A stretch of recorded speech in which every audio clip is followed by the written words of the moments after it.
In the quiet of our questions, in the noise of every day, we come searching for some answers, for a light along the way. Welcome to the Friar's Desk, where hearts can speak their truth, where faith meets real life stories, and hope is made brand new. Welcome to the Friar's Desk. Come as you are, no stress.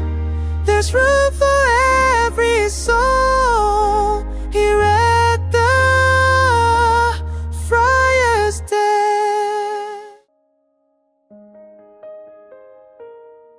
Hello, everyone, and welcome to Friar's Desk Live, where we talk about spiritual insights, inspirational stories, and innovative ideas. Today's episode is especially meaningful because we shine the spotlight on two Thomasians whose service often happens behind the scenes, yet whose impact is deeply felt across the campus. They remind us of the excellence in the university is not found not only in classrooms and offices of leadership, but also in faithful, consistent, and generous service. We are honored to welcome the reigning Mr. and Miss Thomasian support staff. And on my right is Mr. Wilbert Irese from the Educational Technology Center. Good afternoon. How do I call you? So, kindly introduce yourself and maybe your role here in the university.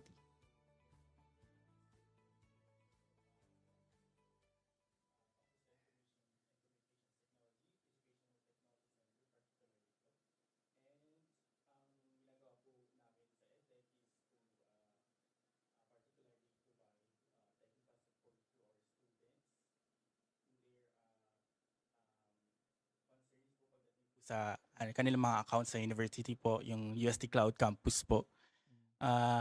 Yun po, and then we also uh, provide trainings po for our faculty or new faculties po.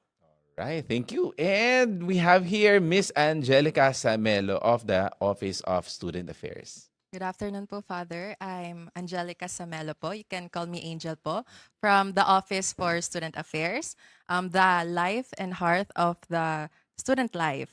And I am specifically assigned po sa scholarship team.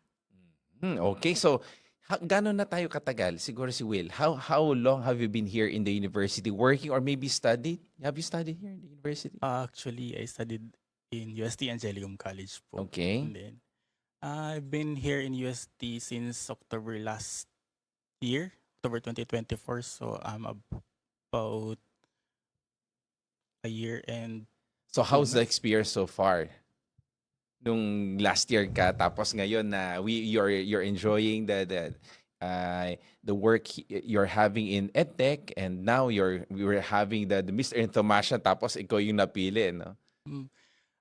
sobrang saya po kasi from yung pagiging may doubt sa sarili ko kung mare-regular ba ako. Opo, tapos ayun po. And then after nung na-receive ko na po yung appointment na okay, na-regular, okay, relax na po, ganun. Okay. And you, how about you, Miss Angel? Bali po, I started in UST when I was in senior high school Okay. as a student athlete na po nun, Okay. particularly in the swimming category. And then I graduated also po here in the university, College of Fine Arts and Design. Wow. Then after graduation po, I applied at the university.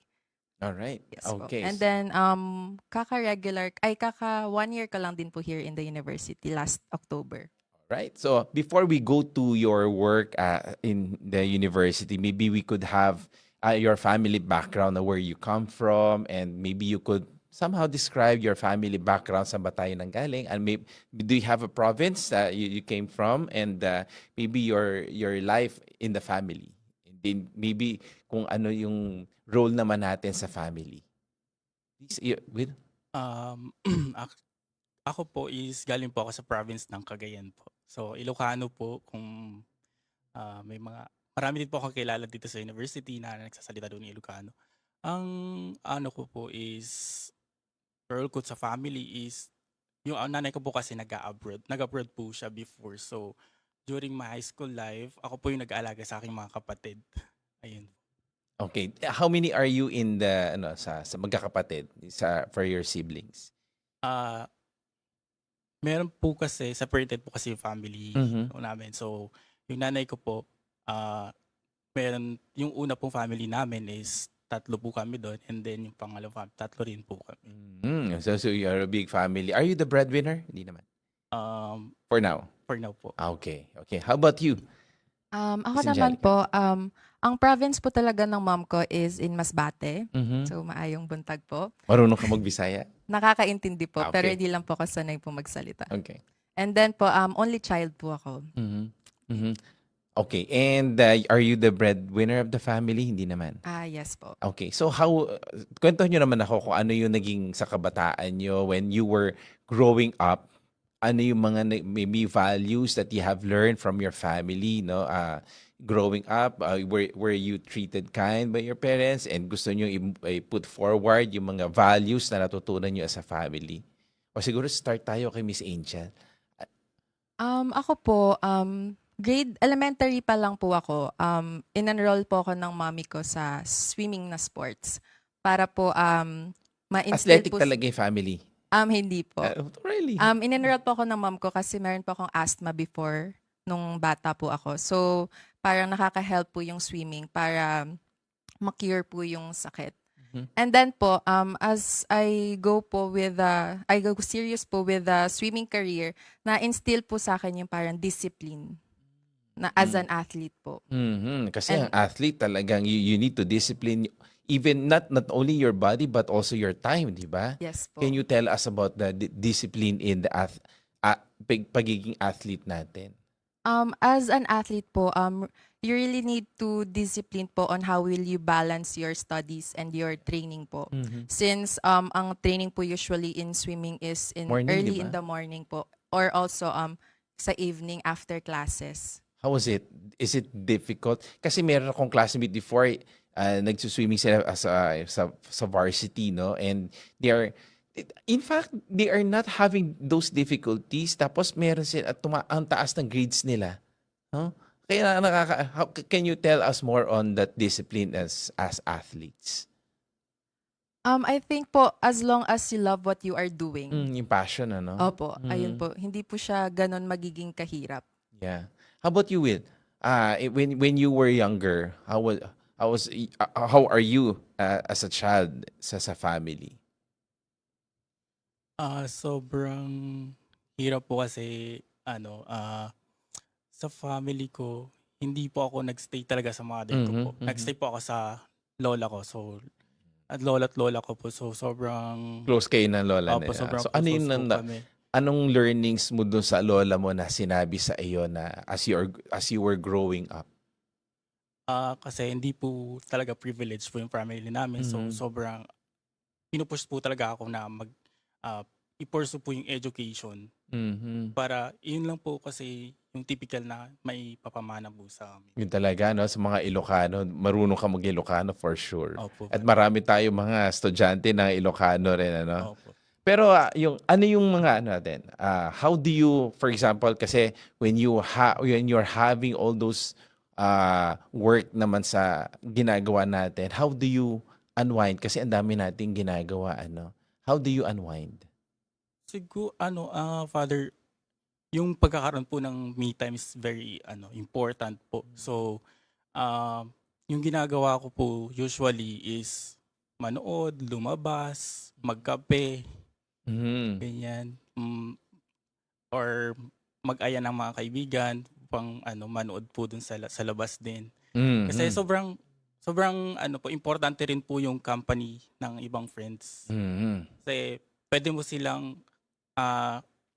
pwede kang humingi po ng advice, ganyan po.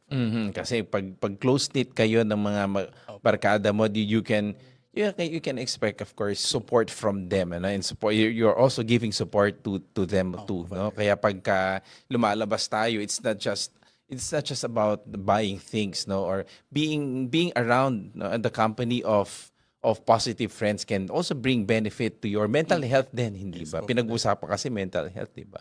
So, kailangan natin ng mga karamay and support from our friends, no? Opo. Yeah. So, ikaw naman, Angel, how do you unwind despite of the hectic schedules that we are having? Especially sa iyo, Osa, hindi ba? Lalo ngayon na Paskuhan, hindi ba? Ang daming kailangan. Of course, sa scholarship tayo, pero you are part of the department na ang daming ginagawa kapag sa Paskuhan. How do you unwind? Pag me time po, I usually run po around the university. Wow. Para po, yung health po ma-maintain kasi health is wealth. Yes, of course. Kasi sabi nga nila, kailangan, the thing that you should take care of is your health. Despite of marami kang natatanggap, hindi ba? Dapat yung health, yung health mo dapat you need to strengthen your health too, no? Siguro pasukin natin yung work natin, ano? Tell us about, no, take us back from the day one of your journey as a support staff. Kasi pinag-usapan natin your Mr. and Miss. So, sa iyo kaya Will, what's your day one, no? When you were hired as a support staff of the university? Day one ko po, since hindi po talaga ako galing sa technical work, wala. First job as aligned po dun sa tinapos ko yung work ko po here sa UST. Galing po kasi ako sa simbahan po sa Santo Domingo. So, parang yung first day ko po, nangangapo po talaga ako dun sa paggamit ng mga bagong technologies, yung mga navigations, ganyan po. Sobrang, at saka na-overwhelmed din po ako sa volume ng students kasi hindi, as introvert po, mahirap po kasi mahirap. At nakakaubos po ng energy yung marami kang ini-entertain. Kung meron nga battery, sinasabi nila battery level pa yata yung mga introvert na kapag nasa maraming tao na mababa yung energy level natin, ano. So paano mo natutunan naman na that you need to go to be with the people, no? Different people going to you and asking for your help. How do you manage those kinds of stresses in life? Kasi nagiging stress din siya sa mga introverts eh. Inaalala ko po, Father, yung my mission po ako to serve. Yeah. So pag inaalala ko po yun, mas motivate po ako to help students sa may concerns po, ganun. Pero have you overcome all those mga... Po? Ngayon po, Father, okay naman na po siya kasi 1 year na po eh. So, na used to be na po ako dun sa level po or numbers ng students. All right. How about you, Angel? Take us back to the day one of your journey as a support staff. So when I applied po as a support staff at the university, my first priority po talaga was to be part of the scholarship team because as a scholar previously po, I want to give back to the university and to pass on that same guidance also to the students who are also scholars po. Pero yung day one mo ba, kinakabahan ka ba noon or excited ka lang? Then, ano mga nangyari noon? Nung pinaka first day ko po sa office namin, Yeah. I was very excited po. And I was really parang yung magaan po yung loob. Kasi po, they welcomed me parang openly po. Kasi syempre, you were once a scholar too, no? And you want to give it back also to the scholar. Kaya alam mo yung journey ng mga scholars natin, hindi ba? Kaya pag may mga lumalapit sa atin mga scholars, iniisip mo, I need to help them the best way, the best possible way that I can do, hindi ba? Maganda yon. Can you tell us about your typical day sa isang araw? Anong typical day natin? Sa'yo, Will. Okay, so typical days, papasok, ayun, mag-work, magbubukas ng Zoom kasi sa amin po kasi sa EdTech may live. What time do you wake up in the morning? About 6 o'clock. 6 o'clock. Then, are you around sa UST Yes lang? po, around. Then you just walk here. One ride po ng jeep. One ride. Then, And then, papasok tayo sa office. Di ba? ayun po, mag-greet ng mga kasama, ayan, kwentuhan ng konti. Opo. Tapos, Tapos, ayun, po, Pag sa whole day ba may mga tao, I mean every day ba may mga tao tayong nakakasama na this number of people going to us, tapos every day yung mga 10 people, ganun ba? opo, Father, may ayun po yung mga estudyante may concerns during yung ano po, So most of the time you are just in the office and people Opo. coming to you. Opo. Hindi tayo pumupunta sa mga ano. Hindi na po, Father, kasi yun po talaga, technology na po yung ginagamit. And do you work off-site ba or work from home? Do you also do that or Nag-off-site din po kami, tas on-site po. okay. How about you, Angel? What's your typical day? What's the typical day for your work? What time do you wake up, and etc.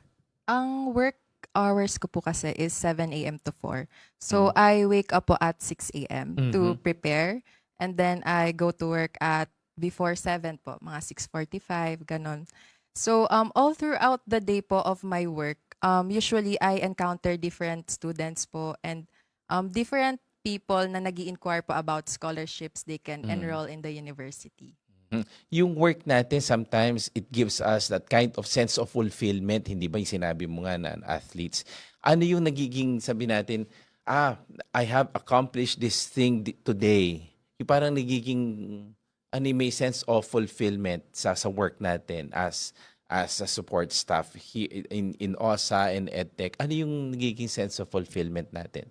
Kahit na not only today but for the past year. Simulan natin kay Angel. Yung sense of fulfillment ko po is nagkakaroon po ako ng purpose sa ibang tao na for example po nakaka-encounter po ako ng magulang. Nagtatanong po kung anong pwedeng i-enroll na scholarship since medyo financially po sila. So parang pag ito pala yung mga scholarship, baka pwede yung anak ko, gumaganon po sila. So parang andun po yung sense of fulfillment na kahit po sa simpleng bagay na ma-inform ko lang sila dito sa mga pwede nilang applyan na scholarships, yun po, nakakataba po yun ng puso.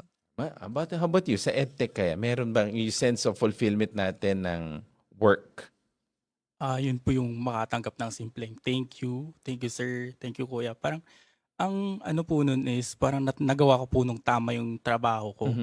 At saka nabigyan ko po sila ng experience yung student, yung faculty ng kahit konting masayang alaala po sa UST po. Sa buhay nila as pagiging Tomasian po. Meron bang naging difference nung before kayo naging support staff at ngayon? Before you were hired as a support staff and now that you are hired as a support staff, may nangyari ba sa buhay ninyo na nasabi niyo or sabihin natin na na-employ kayo ng UST or sabihin natin kahit here dito sa Mr. and Miss as the Tomasian support staff, meron bang realizations kayo na nakita or nagbago sa buhay natin na naisip niyo, dati hindi ako ganito Ngayon, parang bakit ganito na yung isip ko? Or ba't ganito na yung ginagalaw ko? How about you, Angel? Nung first day of work ko po sa office, medyo mahiyain po talaga ako. Makipag-usap po sa mga tao, makipag-interact. Pero ngayon po na naka 1 year na po ako here at the university, medyo na-boost po yung confidence ko na po sa work. Minsan kailangan din yun sa work natin na of course marami tayong unique people na nakakausap natin, no? May mga tao tayo na ngayon lang natin nami-meet, no? At doon natin nakikita na iba-iba palang tao yung makakasalamuha. May mga tao din tayo na kapag nakakausap natin, medyo iba yung dating sa atin, hindi ba? Parang bakit ganito siya? Bakit ganon? Iba naman yung trato ko, no? Pero dahil sa natututunan natin na makipag-usap din sa mga tao, naiiba din yung perspective natin. And sometimes we try to compare ourselves. If I were in the shoes of this person, what should I do? No, kaya siguro ina-adjust din natin yung pananaw natin sa kanila. Hindi tayo agad umiinit yung ulo natin, yung pakikipag-usap natin sa kanila, kailangan mahinahon lang, di ba? How about you? Meron kang realizations before Wilbert? Dati po kasi bago po ako pumasok sa UST, akala ko tama na po yung meron ako. And then nung pumasok na po ako sa UST, meron pa palang mas irarami yung ano, yung kung meron ako ngayon. Mhm. So, ang realizations ko po doon is ah, marami pa pong nag-aantay na opportunity Oo, para sa'yo. kasi Opo. minsan iniisip natin na, "Ay, ito lang ako, ito lang ang Opo. gusto ko." Pero when you entered and was hired by the university as a support staff, ang dami ko pa palang hindi alam, ano? Kailangan lang po talagang lumabas sa comfort zone po. Correct, 'di ba? 'Yun ang pinakamahirap na blockage din for you to be successful, hindi ba? Yung comfort zone Opo. na alam mo na dati pero ano pa bang kailangan kong malaman? Pero as you go through and move on to from your work, ay ang dami mo palang Opo. hindi natututunan, hindi ba? Ang dami pa natin kailangang i-explore po para At mag-grow. And that gives us the motivation to Opo. work harder, no? Yes po. No, sabi nga it's not just working harder but working smarter as the day passes by, hindi ba? Pero may mga challenges din ba tayong na-encounter sa work natin? Siguro simulan natin sa'yo. May mga challenges ka ba na kapag na hindi nakikita ng mga tao kasi syempre ang nakikita sa atin, we are all smiling, we are giving our best, no? But are there challenges na experience natin from people, no? And our work environment, etc., etc. Challenges, but the things that we have already resolved.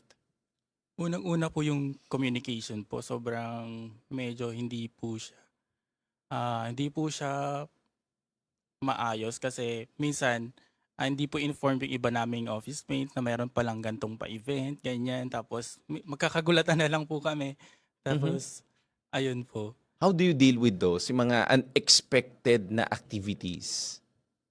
Ah, First po is, kung tatanungin po namin kung sino po ba yung informed sa gantong event or sino po ba yung taong nagmamanage po ng ganito. So, Mhm. ask na lang namin po siya. Hindi naman po siya ganun ka-complicated para kung sa ganun ay hindi po mas lumala pa po yung problem po. Pero may mga pressure din ba from your field of work or sa mga students or other people sa work mo na they know better than you, may mga ganun, wala na? May mga difficult tayong mga estudyante rin, Mhm. mga estudyante at saka faculty. So, But you learn to adjust, yes hindi po. ba? I learned to understand them kasi hindi lahat ng may galit or sabi po kasi sa amin nung may nag-train sa amin ng customer service is hindi porket nasungitan ka ng isang tao ay galit na po sa'yo. Mhm. Kundi dahil po dun sa mga pinagdadaanan niyo po. Yeah, sometimes may mga bad days din tayo, Yes po. hindi ba? Na not all days are sunny days for us. May mga rainy days, Yes maybe po. stormy days din tayo. Kaya minsan kailangan nating mag-adjust din sa mga tao rin, Opo. hindi ba? But how do you deal with, sino yung nagmo-motivate sa iyo na to go through these tough days, to push harder and move forward? Yun po yung ang purpose po. And yung motivate po sa akin is yung kapwa ko mga support staff na kailangan ko pong itaas yung standard po namin na support staff na kailangan po makita sa amin na hindi kami yung masama Mhm. at saka hindi po kami or may tungkulin kami na magsilbi ng maayos at mahaba yung pasensya, Mhm. understanding at saka always motivate. And if you're doing your job very well, no, nobody can tell you na mali yung ginagawa because you're doing your job, no. How about you? Ano yung mga nagiging challenges sa work natin, or would it be the people around you, or maybe yung mga tao na nakakasama natin? In terms of work environment Mhm. po, very supportive and po yung mga teams ko. Pero pag minsan po nakaka-encounter po ako ng mga people through calls, usually po may mga galit, may mga Mhm. ganun po. So Mhm. pag mga ganong situations po, I learn to be more compassionate po and to understand them po ng Mhm. mas better. Mhm. And if kunwari po mas mataas na po yung ano nila, yung boses po nila. Dapat pag aasa ko po, ako po dapat yung mas bababa para medyo mas kumalma po sila. Mhm. Are you both Catholic? Yes Yes po. po, Father. How do you have your how do you practice your Catholic faith? As binatin po sa pasok tayo sa ating sa Mr. and Miss Thomasian support staff, no. Kasi of course we sometimes we feel that kind of burnout, pressure from all around, anxieties. But how do we make our faith grow stronger at amidst those difficult times sa faith natin? Start. Angel, ikaw na lang. Ako po, I always go back to my core po, to that what I'm doing po is to serve the Thomasian community, and that's my purpose po in life. O kasi syempre God has given us a particular mission, a unique mission, no? Here Yes. here in UST, that you are there to fulfill that mission that was given to you by God. How about you, Wilbert? Siguro po, Father, bago ko mag-sleep, Mhm. I try to pray Mhm. para po,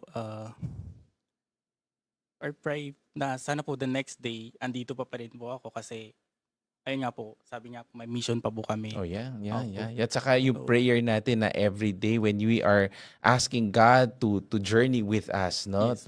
Kasi sometimes we are just doing things by ourselves, but without God we cannot move forward, no? You cannot push ourselves forward, Yes. hindi ba? Kaya kailangan kapag tayo ay may ginagawa, we need to pray, so especially for the Thomasians too, no? So, yeah. What does the recognition mean to you? Itong recognition, Mr. and Miss Thomasian. Ano yung what are you going to do for the community kaya when you win this competition? I heard that ito lang yung first time na after 30 years na nagkaroon ganitong award, and this Mr. and Miss Thomasian support staff. So ano yung nagiging sa atin? Ano yung magiging yung recognition na ibibigay natin? Ako po, recognition is to embrace the journey po that I was Mhm, given. mhm. And And also to be a role model for Opo. people, for the support staff, kasi syempre kapag walang role model, wala silang guidance, no, walang direction. So you as ambassadors of the Mr. and Thomasia, malaki yung role na ibinibigay sa atin, hindi ba?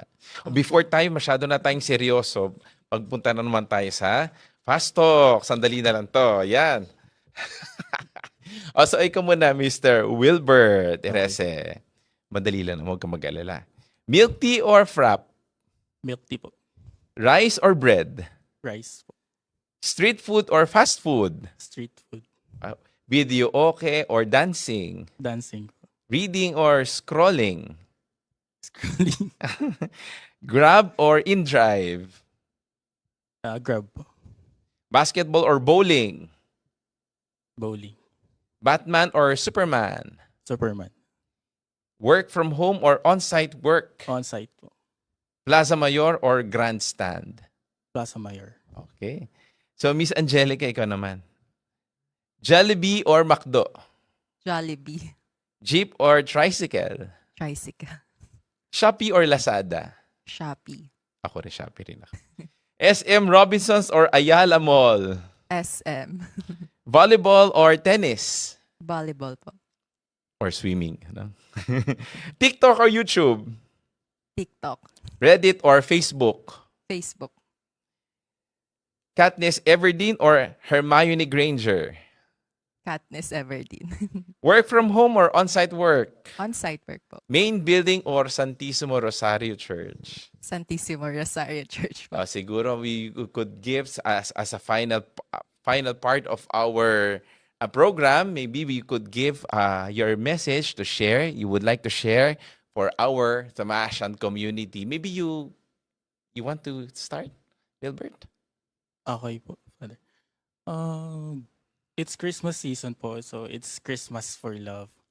So, kung may mga naiwan pa po or nafe-feel kayong galit po sa inyong mga office mates, sa mga classmates, kailangan nyo na pong i-let go at magbagong taon na po. So So, kailangan po nung bagong taon, bagong kayo na po yun. Iwan po natin yung ating sarili or yung ating mga galit sa 2025 at dalhin po natin yung bagay nating ah, bagong tayo sa 2026. Okay lang, huminga naman tayo at let go of the negative things, di ba? Kailangan po natin ibaba yung ating pride po. Pride and ego. No? Yes po. And lift Jesus up. How about you, Miss Angelica? Merry Christmas po to all. And as a Tomasian community, let's continue to support each other. And always remember, love, joy, hope. Love, joy. And thank you, Mr. Wilbert and Miss Angel, for reminding us that the heart of the university beats not only in grand halls and ceremonies, but in daily acts of service done with love. Your stories affirm a simple yet powerful truth. No work done in service of others is ever small. You represent the best of what it means to be a Thomasian, faithful, joyful, and deeply human. To all our support staff watching today, this recognition is for you. You are seen and you are valued, and you are essential to the life of university.